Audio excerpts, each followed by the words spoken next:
All right, let's talk about one of the biggest headaches in crypto, gas fees. You know that moment, right? You're trying to do something, maybe a $50 transaction, and suddenly you see a $30 fee pop up. It's frustrating. So today, we're going to pull back the curtain on all of it. We'll break down what these fees actually are, why they get so ridiculously high, and most importantly, how you can pay way, way less.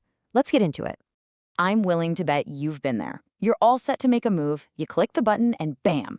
You get hit with a fee that seems like it came out of nowhere and costs a small fortune. It's like a universal ouch moment for everyone in crypto, but it really doesn't have to be this big mystery. So, what exactly is a gas fee? Honestly, the best way to think about it is like fuel for your car. Imagine your transaction is the car, and the blockchain is the highway system.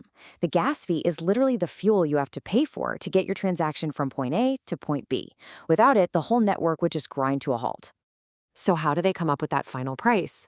Well, it's actually a pretty simple formula. First, you've got gas units. You can think of this as how many gallons of gas your specific trip needs.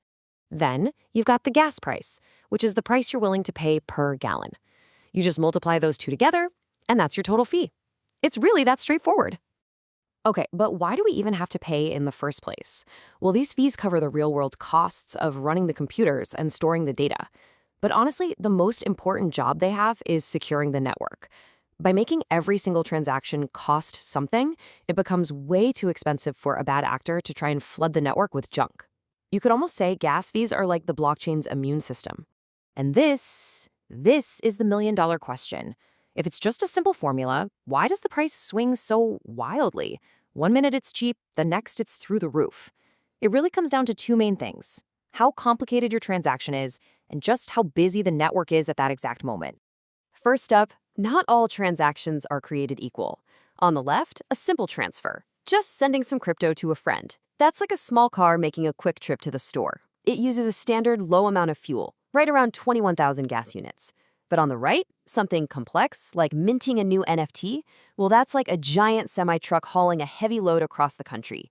It takes a lot more computational work, sometimes over 100,000 gas units. More work just costs more fuel. Simple as that. But the second factor, and this is usually the big one, is network demand. It's basically a giant auction. Look at the chart. When the network is quiet, it's super cheap to get your transaction processed. But when something big happens, like a hyped-up NFT drop, it's a total feeding frenzy. You've got thousands of people all trying to cram into the exact same space at the exact same time. So what do? They start outbidding each other, raising the gas price to jump the line. And that's exactly what causes those insane price spikes we all hate.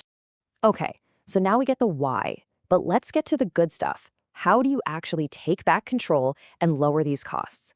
This is where we go from feeling frustrated to feeling empowered, because there are absolutely things you can do.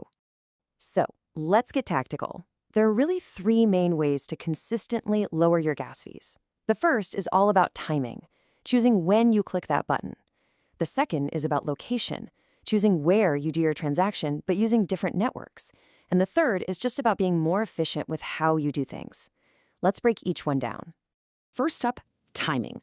Believe it or not, network traffic has a pretty predictable rhythm, often tied to business hours in the US and Europe. Just look at this example. Waiting for an off-peak time, like late at night or over the weekend, can literally save you a fortune.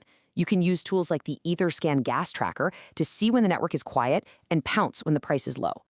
All right, now for what is probably the biggest game changer of all, using something called a Layer 2 network. Think of networks like Polygon or Arbitrum as express toll lanes built on top of the main Ethereum highway.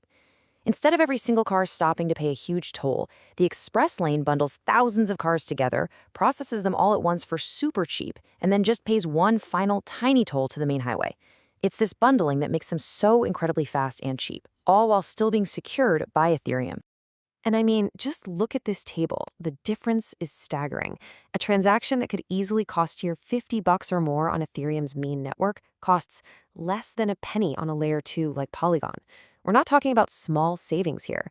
This is a massive night and day difference. Seriously, let's just let that sink in for a second. Less than 1 cent.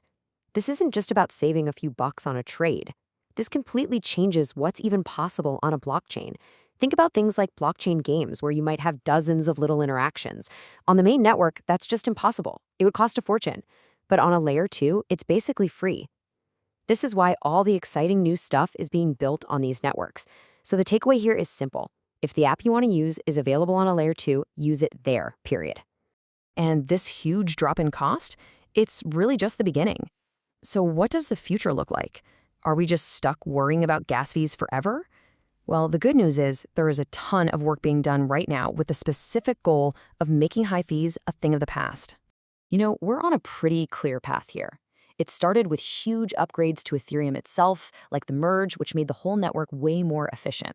Right now, in the present, Layer 2s are doing all the heavy lifting for us, and looking to the future, you can expect to see things like AI built right into your wallet that acts like a smart assistant, automatically finding and using the cheapest possible moment to send your transaction, all without you having to even think about it.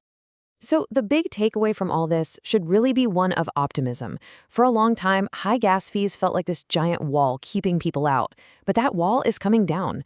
Fees are evolving from a huge barrier into just another predictable, manageable cost of using these incredibly powerful networks. And that leaves us with a really exciting question to think about. For years, developers have had to design their apps around these expensive fees. But what happens when that's no longer a concern? Once paying for every single click becomes an afterthought, what gets built? What new kinds of applications for gaming, social media, or things we haven't even dreamed of yet suddenly become possible? That is going to be fascinating to watch.